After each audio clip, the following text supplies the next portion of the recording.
Today is my great pleasure to welcome Amaya Shakir, Vice President of Information Technology at GlobalLogic.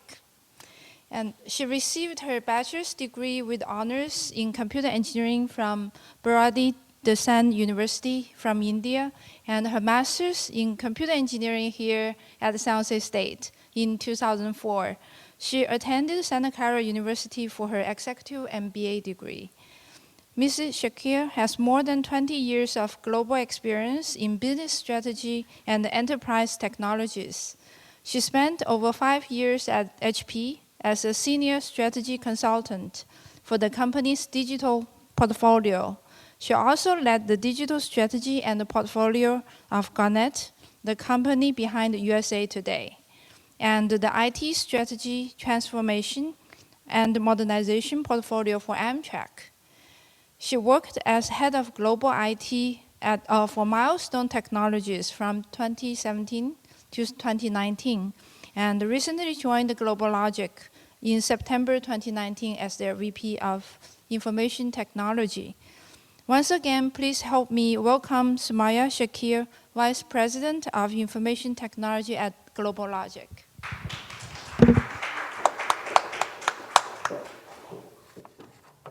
Thank you very much, Dr. Su. Why don't we all just come up so that we are more intimate, we are more closer. Just take a moment to just come back. This is going to be a little up close personal. I am very, very excited to be here. I want to thank you guys for the opportunity for having me here, especially your dean, Dr. Cheryl Ullman, and Dr. Su. It is just an honor to be here. I'm very excited. 19 years ago, I joined here to do my master's program, and 16 years ago, I graduated, and I was in no hurry because I really loved this place so much. I had to graduate, or else I would have I'm a firm believer of lifelong learning, and I was like, okay, what do I do next? But then it was time for me also to move.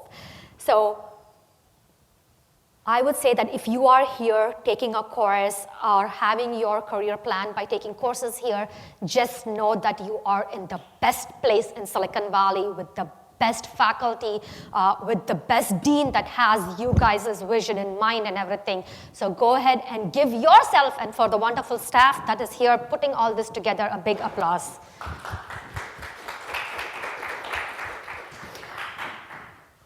As of this morning, I did not even know what I was going to talk about. Whatever I picked up today was completely inspired. It was the first thing I woke up in the morning and I said, I want to do this. And I'll tell you a little story as to how I came about choosing this topic for today. So my introduction is already done, but in my own words, my name is Amaya Shakir. I'm a proud alum of San Jose State University, graduated here with my MS program, started my career as a Java developer. That was my first job, writing lines of code. But over the last 20 years, I expanded myself and tried various different things that put me into this map of doing more and more and more things and acquiring more transferable skills and placing me into the leadership position. So that is one of the things I always encourage everybody and mentor everybody is that don't limit yourself, go try out everything. You don't know that how that bridge of incident is going to lead you to your next career role. And that's what did. Had I stayed only with writing code, I would have only been a developer.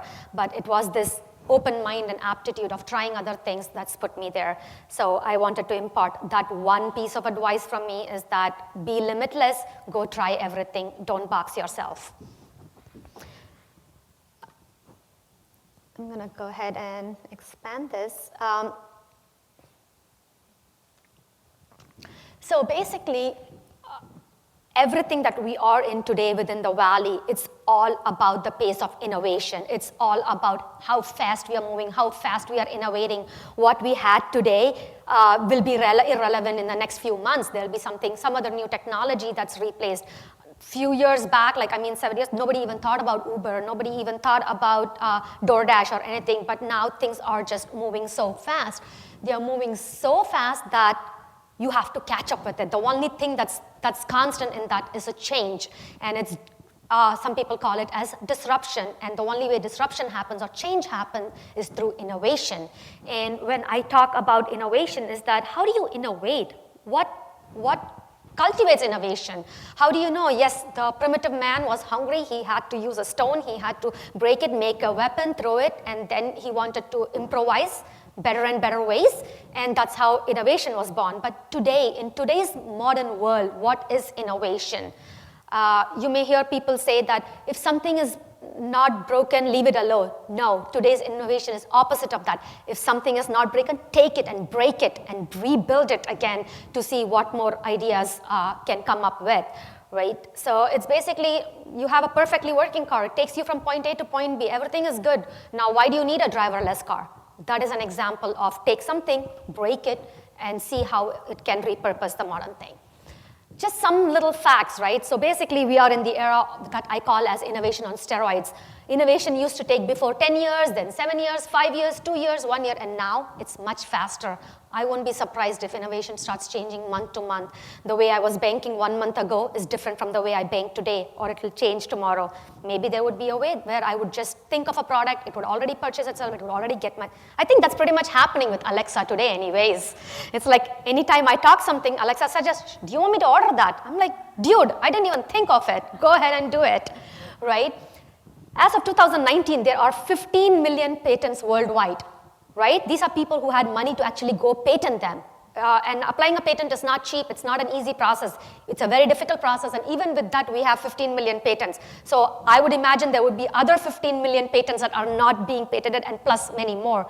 So those are like 30 million new ways of doing things that may come any minute. So whatever it is, like, be ready for that change, because it's going to come in 30 million plus ways. But who is responsible for this innovation? How do you innovate?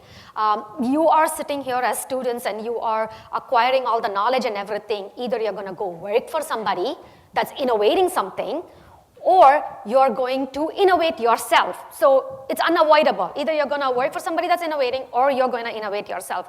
But so it's important for you to know how you are going to innovate and how you will be involved in that process. And guess what? There are a million ways to innovate, but we will explore one specific aspect of it. I'm going to ask a question. Who do you think are the best innovators? I just need one answer. It can be anything random. Who do you think are the best innovators? Students, okay. Anybody else wants to take a grab? Pardon me? People with needs, okay. I'll tell you my answer. Babies are the best innovators.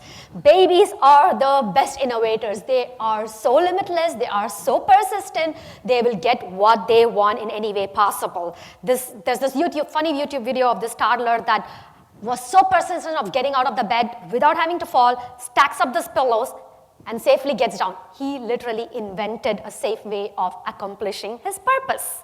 There are many such videos. Actually, if you go look at it, you will see now on how babies are the best innovators.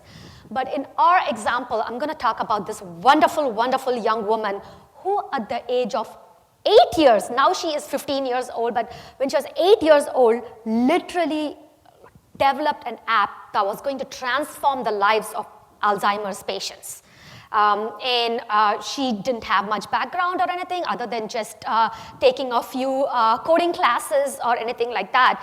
And look at the impact she has made. She didn't just code a gaming app or an app that was going to service her needs or anything like that. She literally has impacted the lives of people with Alzheimer's and also their family and care. She's bringing in a whole new different dimension that's even expanding more into Alzheimer's research based on the data that her app is collecting and providing.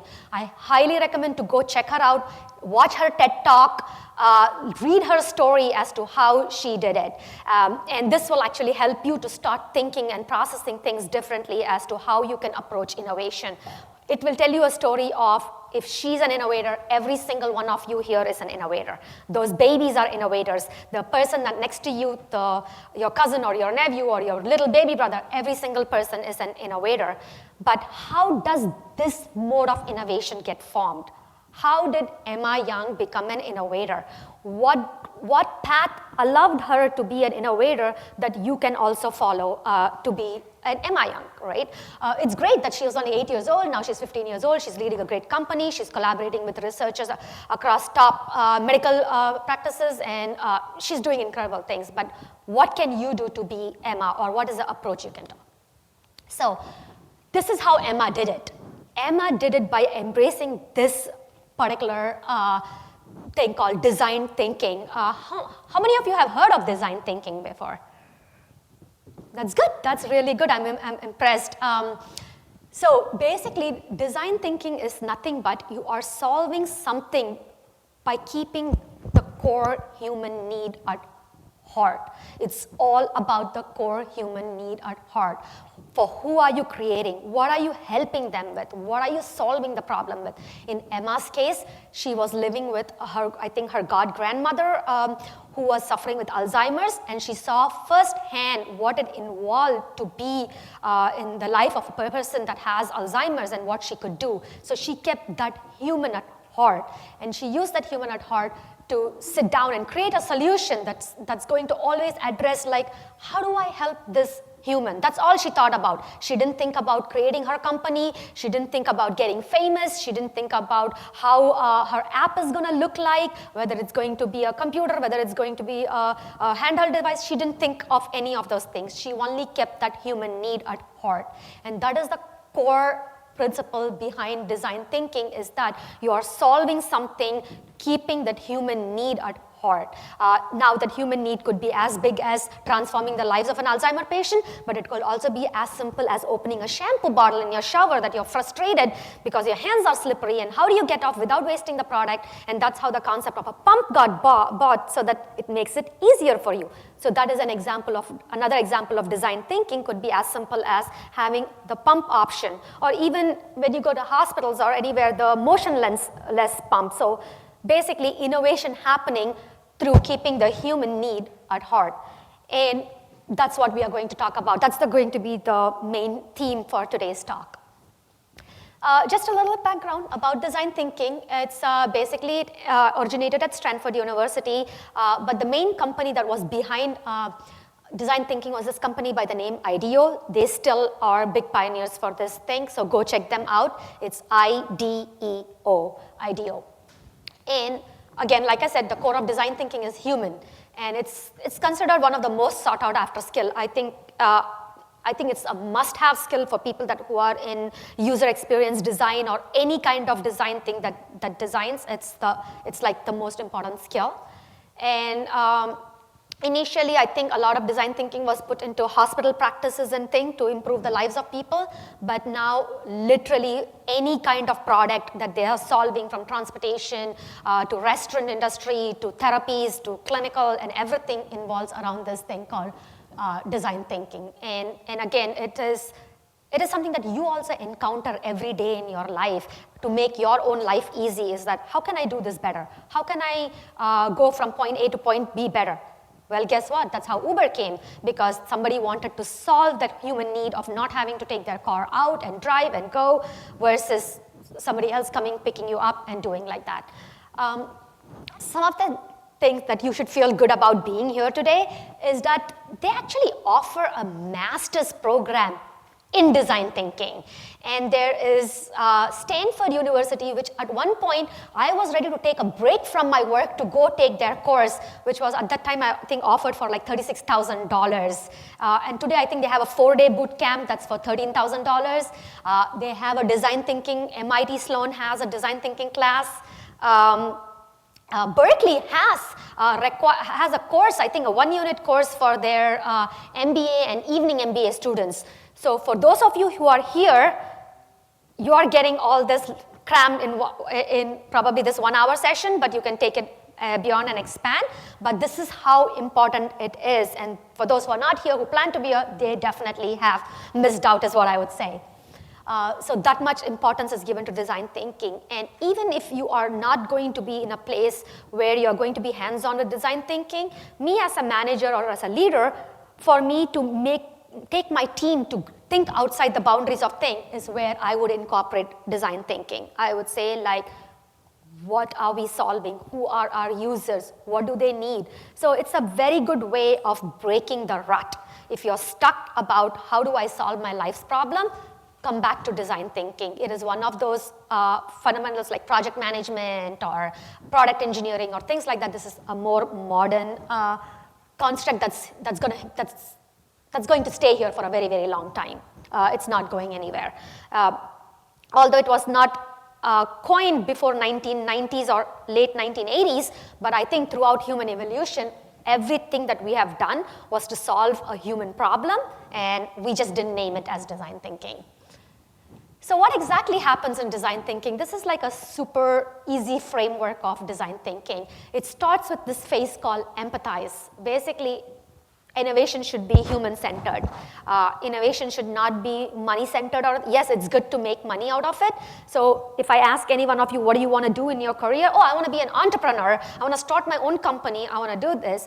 But what does that meaning, I want to be an entrepreneur, means? Is it just because you want to have a freedom of your own work, make money and all that? But then behind the scenes, it's always about, it should be human-centered. It should be like, I'm going to solve a problem that's going to help another human, or it's going to help the world in some way. So the first stage in design thinking is called empathize.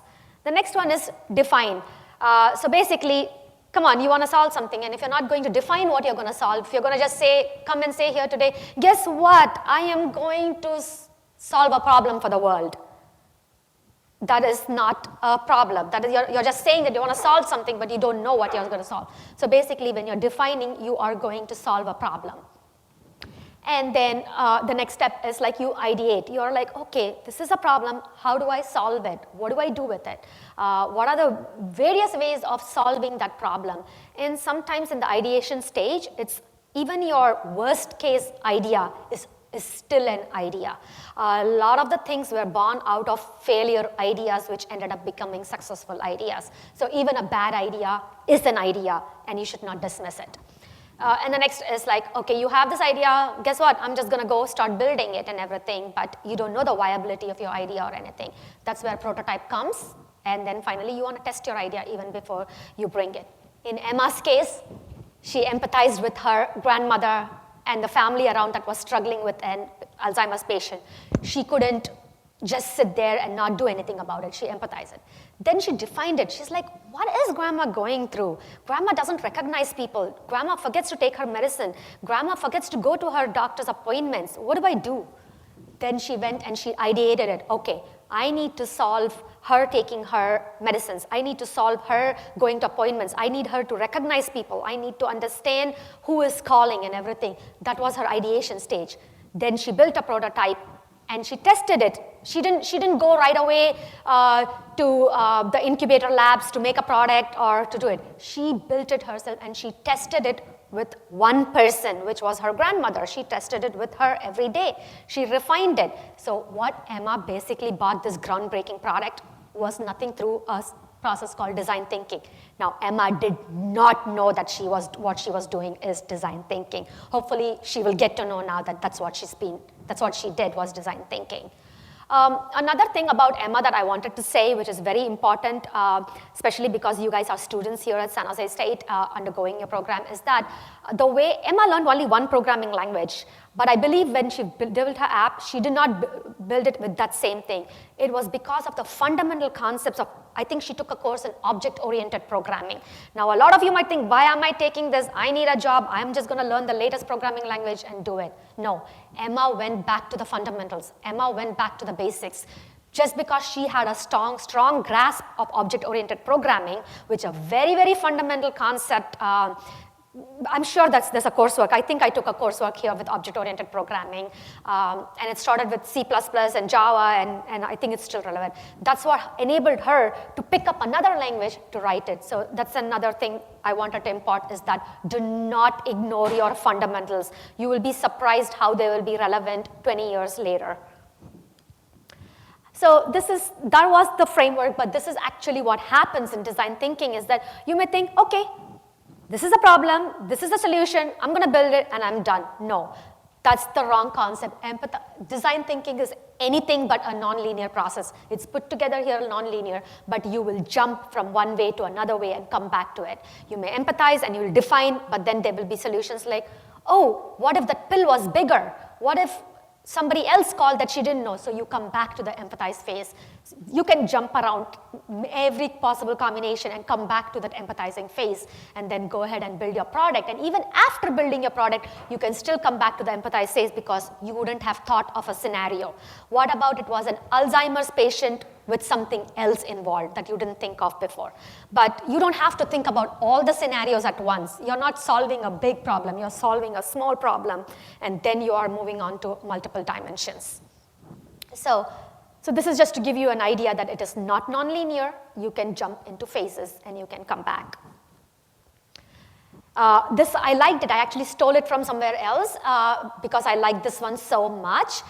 Is because, again, for entrepreneurs or even for you guys while you're doing your project coursework here and everything, when you're trying to build something as your project work and everything, don't think about monetizing it right away. Don't think about how good grade am I going to get in this. Don't think about a tangible thing associated with it. Only think about in terms of what is this going to do for people.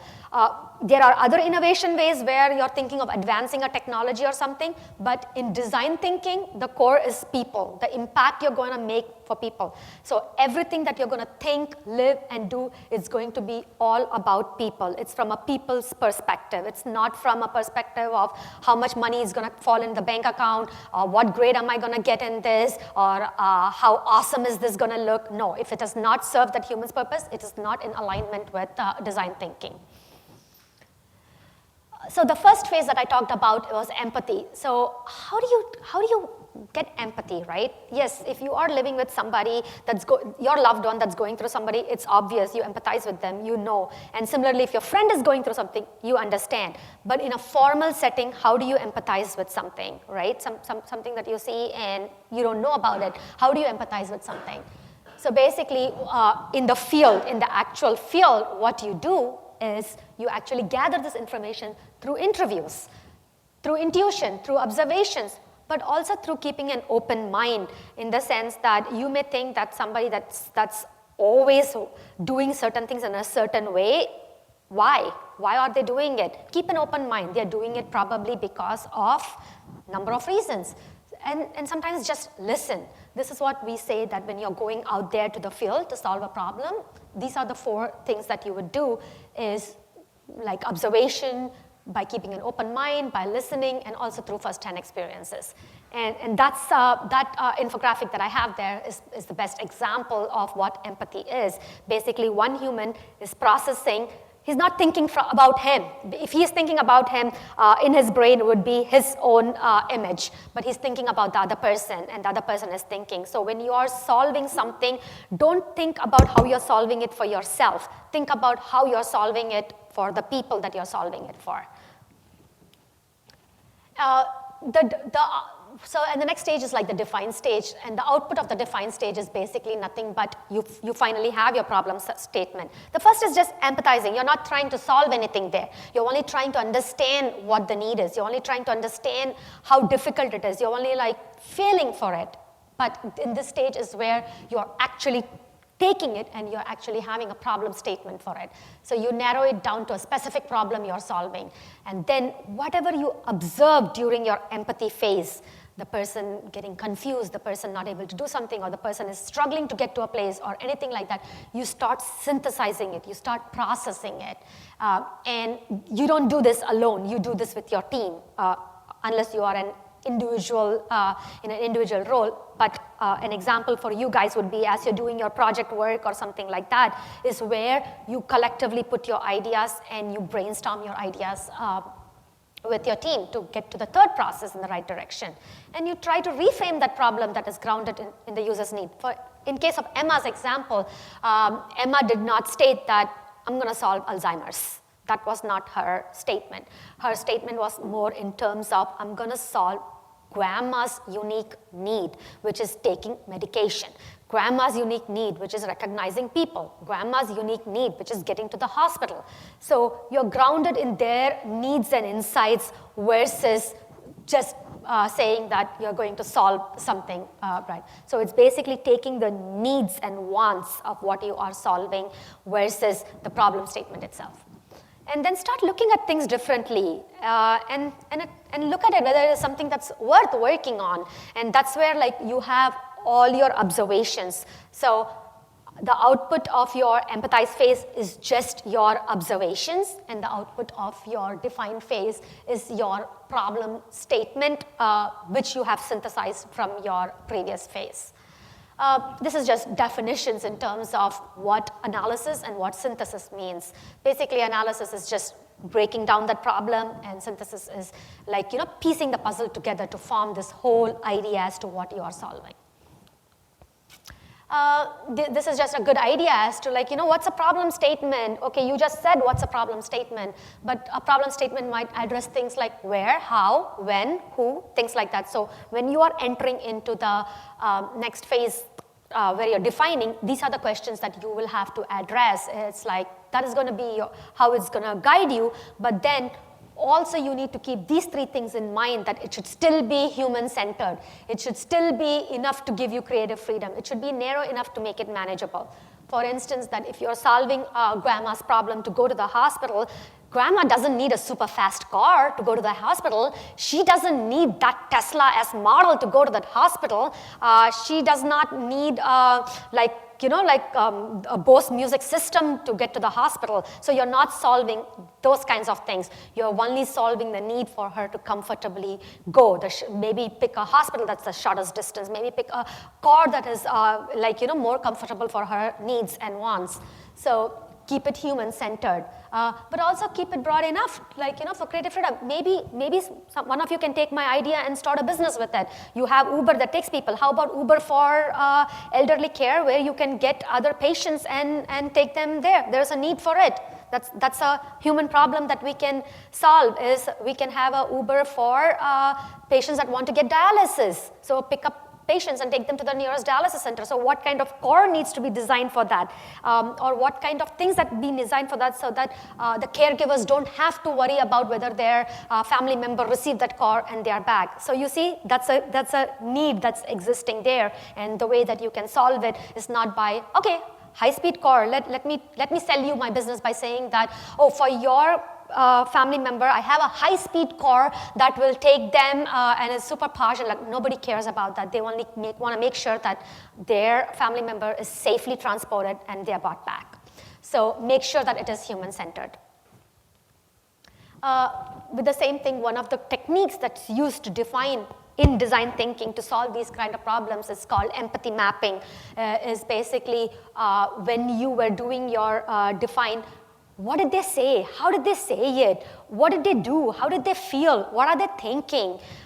So same thing. It's like an example where this did not happen fully was that while Uber, they created a easy mechanism for people to go without transportation or who does not want to drive to go, but they didn't think about all the aspects of female passengers going safely, which they are thinking now. They did not solve it right ahead of their design thinking process.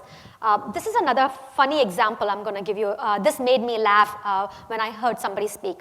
CVS, you all know CVS is a pharmacy retail thing. For 50 years, CVS had their back pain medication on the lowest aisle, on the lowest section.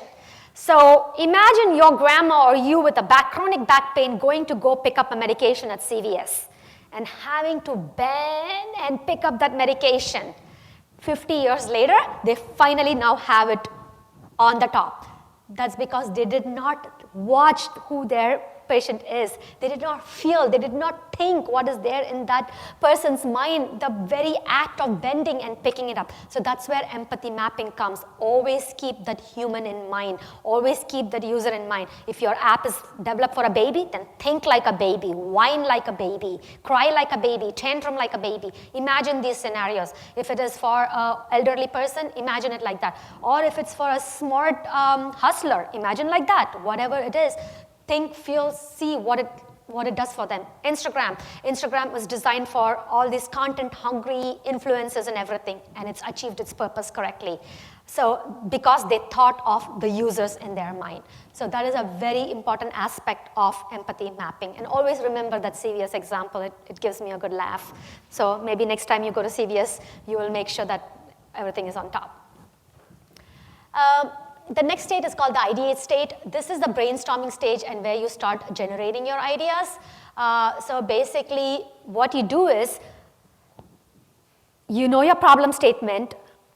Always remember that a problem can be solved multiple ways. It can be solved n number of ways.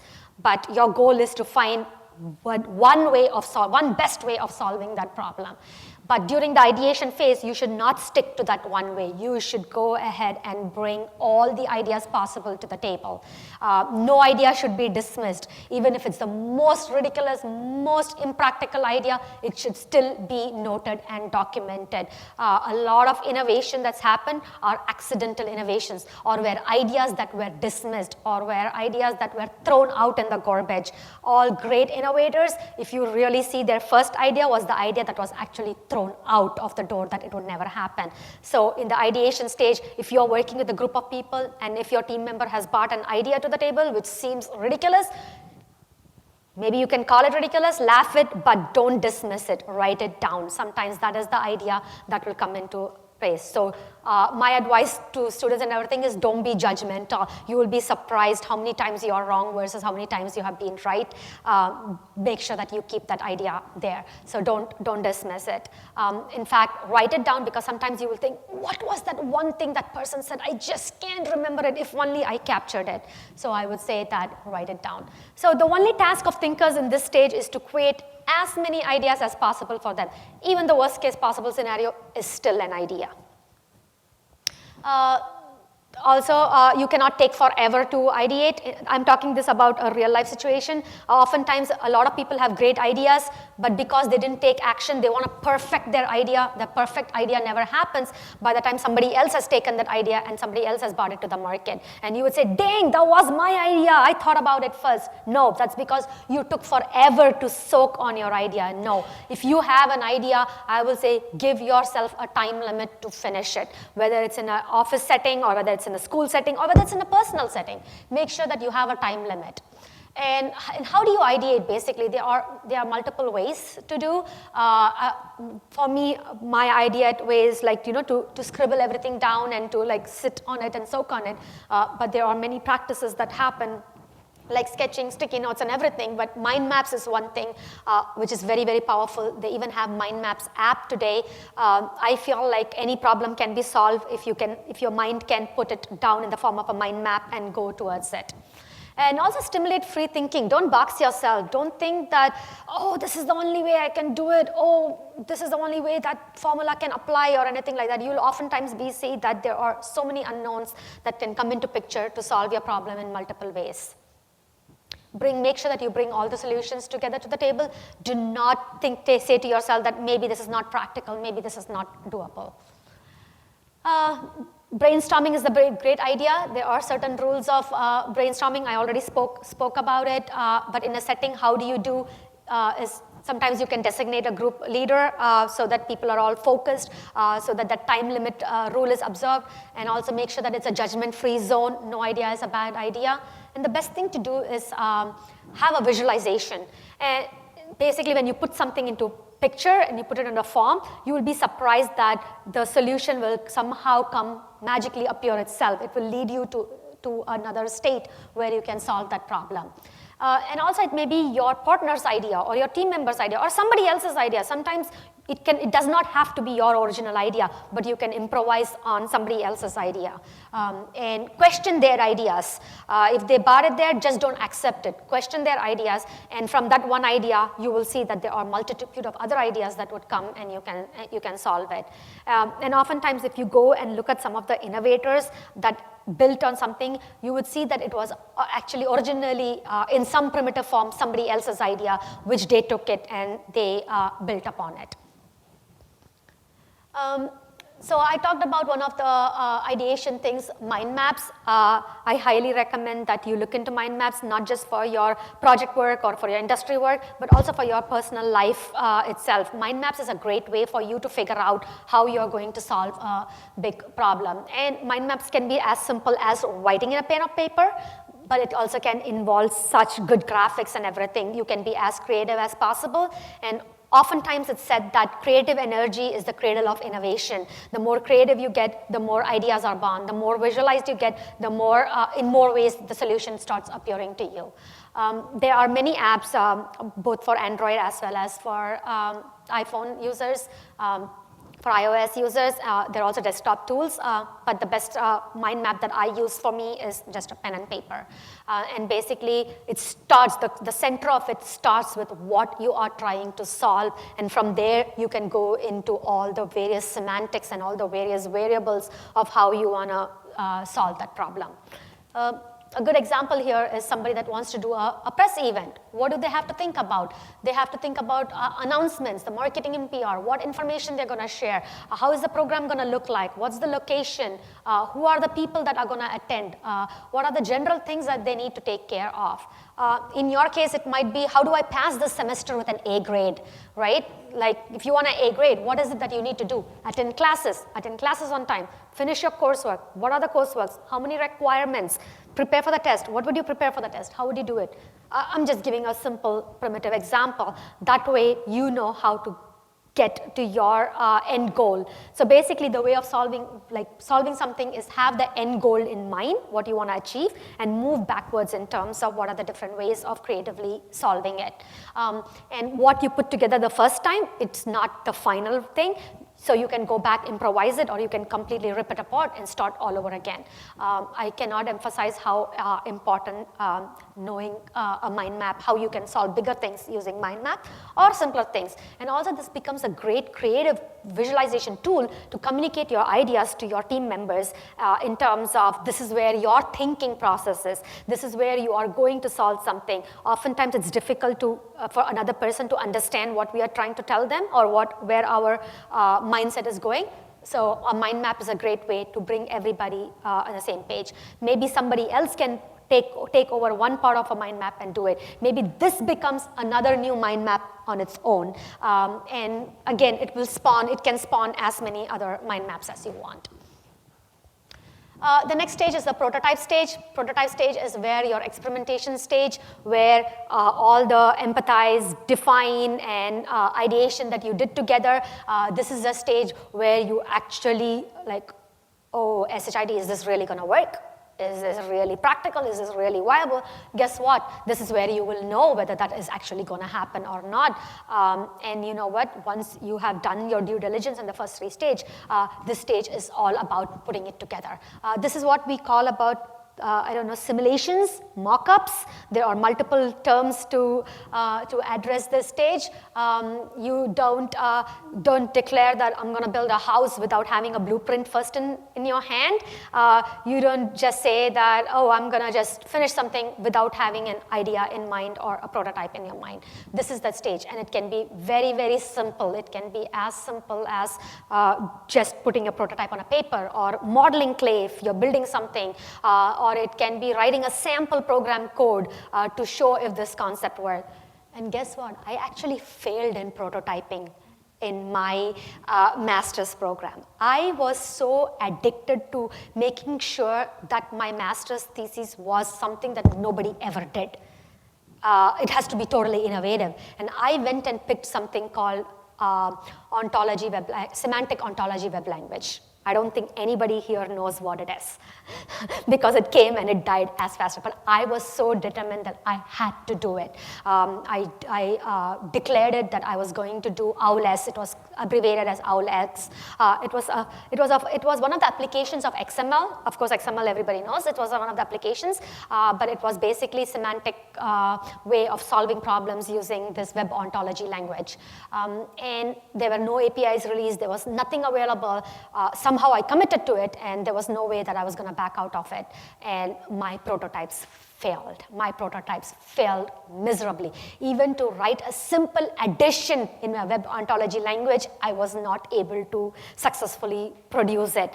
And that panicked me so that I said, I need to do something about it because my prototype for a simple addition didn't work. How am I going to use this to solve a big problem? So you see, that prototype gave me a picture of how my idea was completely wrong because I did not do design thinking. I wanted to just impress somebody with web ontology language. I went after a technology. I didn't go after solving a need. I didn't go after finishing something. I went after a technology. That was the wrong way of thinking something, and my prototype proved that to me. So this is the stage where you will obtain the proof, whatever you have thought of, whether it is actually solving something or whether it is not solving something. This is a good example of prototyping. This is the final app that if you want to have somewhat final form, but this is how you will start your prototyping as. You will start with bare bones. You will literally start with a blank screen. You will literally start putting, and you will evolve this through multiple stages, and finally it will come to somewhat of a close form of what your app should look like or how it should look like or eventually what it would be. And oftentimes they say keep it simple, very, very simple. If you see even till today, the Google search engine is nothing just but a plain background with one simple search thing. So that is some of the rules to observe in terms of keeping your prototype as simple as possible, and let your users guide as to what your final product should be. So that's what this says, like gain first-hand insights into how your users will interact with it and react to it, to the product you're designing. And this also helps you test your ideas. There are different kinds of prototypes. This is more very, very related to the theory of design thinking, but out in the field, there is much more. But basically, it's like a form. Like, you just draw a form as to how it should look like, how it's going to look on a laptop, how it's going to look on a mobile device. I actually know a person who actually would draw the exact dimensions on the paper and cut it and stick it to a box to see how it looks like and everything. I have seen those forms, and I've also seen the most advanced prototypers that have like all these great applications that will let you simulate within the next 5 minutes what that app is going to look like. It does not take much time to prototype something once you have your ideation stage created. So what do you think is that prototype for? That was the prototype that was for? Exactly. So, but did you see how simple that is? It is just what? Do they have hot dogs there? What is that? I don't know what that is, but it's just another chord of the thing. But it's just like some paper materials that was there. That was a prototype that was put together with pins and everything. So your prototype does not have to be as fancy. It does not have to be. It can be as simple. That's the term that they have. That's called the fidelity term. It's like how detailed and polished your prototype is. You'll often hear the terms high fidelity, which means it's as close as possible to the real thing, or it's a low fidelity. It's like as close as to primitive. To get started with, my advice will be to stay primitive so that you don't invest so much time, but as you are going through the stage, you can actually move more closer to the final state of the product, right? You don't have to design right away the first. Then you would have invested so much time, and if your prototype has failed, all the time is lost. Instead, you are creating a scenario, which I use in the field with my team, is that fail fast, fix fast. Fail fast, fix fast, and fail safe. So allow yourself to fail many times before you build your final product. So make sure that you keep it as low as possible, and then you can build it to the closest product. If you have survived till here, in building your product, pretty much your initial phases are going to be like this. It's going to give you that doubt. It's going to give you that answer. It will not show you it's even viable a product. But once you have a prototype that's viable, after that it's all about building that in a straight line. So if you're thinking of your master's project work and everything, I would say get a head start, get an early start. Start with this phase, because this is the phase where you can go back and forth and change a lot of things. But once you have started the prototype stage, after that it's like, you pretty much go on a linear, because now you have everything defined. The uncertainty fades away. And the last stage is pretty much testing. Testing is not you testing it. For you, your product is going to be perfect. It's going to be ideal because you designed it, because you made it. You think it's beautiful. You would not release it unless. But guess what? It's just in the hands of the users. What you have designed was a beautiful, beautiful experience. It was only for yourself. It was not for the users. So this is the stage where you actually give somebody to fix something so that they can test it, and be open to feedback. Be open to feedback because that's going to improve your product and it's going to help your product take it to the next stage. This is what I say. Some of the guidelines when planning a test.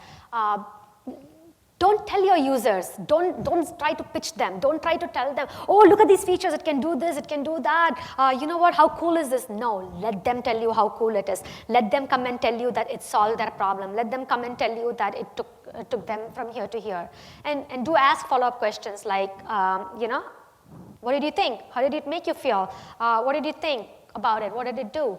So I'm not remembering this exact example, but I do know that one of my team members, they designed something and they gave it to the user. And at the end of the training, at the end of the testing session, they said, wow, this was so good for documenting this. And this person said, but that's not what I created it for. That's not the purpose, but it solved some other purpose. Later on, that application became the main application for that one particular purpose, where we could centrally keep all our documents in a place where people could edit, but that was not the original purpose. Actually, I know what is this example. It was actually the SharePoint example. The reason why we had SharePoint was basically we wanted to create forms, we wanted to do everything, but it was for the user something else. It meant something else for the user. So let your users tell you. So that is why it's so important that you don't, in the beginning itself, think about how much money you're going to make, how awesome the product is going to be, what this product is going to be for. No, it's solving a human purpose. Let your user tell you what that product is. Maybe you started with something in mind, but your user is going to tell you what it is finally. And also, this is an iterative process. So your product might be a viable process, maybe not for the original intent, but for some other new intent, or maybe you ended up making two different products now because your user gave you the idea that this can be purposed for something else too. I wanted to do a little exercise. I don't know, how are we running on time? Oh, we have 5 minutes. I don't know, this is a fun thing that you can do is just whoever is sitting next to you and just idealize. I'm not asking you to prototype or not build something, but just idealize what a lunchbox should be like. What are you solving by designing a lunchbox for somebody? Yeah, and somebody can come. I'm just going to give you 2 minutes, just 2 minutes, and I would love somebody to come and talk about whether they idealize the ideal lunchbox for who is there. It can be 2 people or 3 people.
You guys are ready?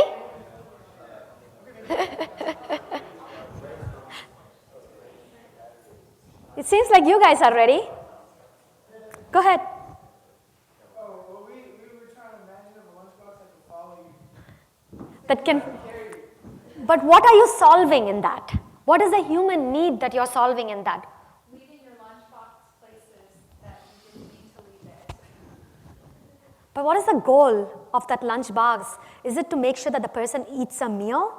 No, it's like if you forget to take your lunchbox from a class, right? And then you have to go in there and get it again. It's like to minimize those possible situations Okay, a lunchbox that follows you, basically a GPS tracker on your lunchbox. Yeah, it's like you're walking, you have a lunchbox is following you. Okay, so basically this product idea is a followable lunchbox so that people don't lose their lunchboxes. I remember many times I have lost my lunchbox and it made me feel sad to buy a new one, especially if it's my favorite lunchbox. So you have empathized with the feelings of somebody that's losing their lunchbox. So either they lost the lunch for the day or they forget to bring their lunch the next day. And of course, your next thing you defined. So what did you define in terms of how you're going to solve it? We didn't get that far. Okay. You guys were happy with just the empathize phase that so these guys, this team, they stopped it with the empathize phase. Basically, they don't want somebody to be sad that they lost their lunchbox. Anybody else got far to the define stage of it? Installing a cooling system in the lunchbox because if your kids, may not eat it for 4 hours for lunch, so then the food will spoil, and then you also don't want ice packs that could potentially leak. Every morning you have to get that in the lunchbox and then keep the food cool. So it serves that purpose to keep it cool, all the food cool. Okay, so this team empathized and also defined. They empathized those little kids that look at the lunchbox and where their food is warmed or gone bad or something, and they wanted to make sure that lunch experience is good for those kids. Let's put a cooling system that's not icky like an ice pack or that feels cold and all that. So they probably thought about a cooling system that's more convenient or everything. Did you move forward to the idealized state? Okay, any other team that moved to the idealized state? So the idealized state in this case would be what would that cooling system be? How big it would be or how small it would be? Would it be powered by batteries? Would it be powered by some other solar charge or something like that? That would be your idealized, or how big it would be or how small it would be. And because it is for the kids, what would a kid think when it looks at it? Whether it is safe to handle, whether the school will permit it, whether that will add to the weight of the food. Those are some of the brainstorming things that you would bring to the table to design that thing. But then you see it came with the empathy of making sure that the kid's eating experience is good, so that when the kid comes back home, the mom is happy to see an empty lunchbox versus the food having come back and it's like watery with the cooling thing and all that. So this is how, it's a simple example, but this is how you would creatively think. You may also think about other ways of let's call this one of those ideas that could have been a stupid idea, but where a kid is actually walking with a mini refrigerator. Right? A kid is walking with a mini refrigerator. Now guess what? We will all laugh and we would say it's a stupid idea, but imagine that kid is an entrepreneur. He is walking with a little mini roll-on backpack with 5 lunches that he's selling to 5 other kids, and he's making money right there. Or maybe it's like a lunch pool system where one parent takes the responsibility of providing lunch for 5 kids during that week. And so this kid walks with a very lightweight cooling box, which everybody gets. So there are a million creative ways. And that way, one of the innovation process is having those million creative ways through these various steps, through this empathizing and idealizing and defining and prototyping and then coming back. And literally in every large organization to a small organization, here in the Bay, medical industry, aeronautics, whichever automobile industries they have this design thinking. There is one last thing I want to leave here with, is that there is actually a movie I think that they made. It's called the Design Thinking movie. I have only seen the trailer of the movie. It came 5 years ago, but now that this came out this morning to me, I'm inspired to go watch that movie. But I would definitely say go watch that movie and explore more on this design thinking, because this is a very highly marketable skill. As managers, as any field that if you put design thinking, you know what it automatically tells you about? It shows that you have the ability to think. It shows you have the ability to think outside the box. It shows that you have an aptitude of approaching things in a different way, that you are open-minded, that you are ready to solve problems, that you are a team collaborator, that you are not afraid. It tells a lot of just putting this word called design thinking in your resume. Now you learn the 101 from here. Don't go put it right away. Go do some more reading or whatever, and actually use it in your project here at SJSU, in your classwork, in your coursework. If your friends are not here, go talk to them about it. One of the ways to learn something fast is to talk about it to other people. So go do that. There are a lot of YouTube videos on design thinking. And if you're rich, or if maybe Dr. Su offers design thinking course here, either take it at Stanford or at Berkeley or even here. But highly invest. There's a lot of free resources available on design thinking.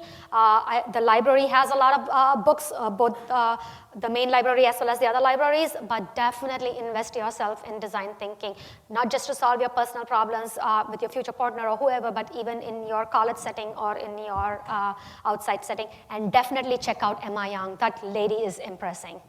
Thank you, guys.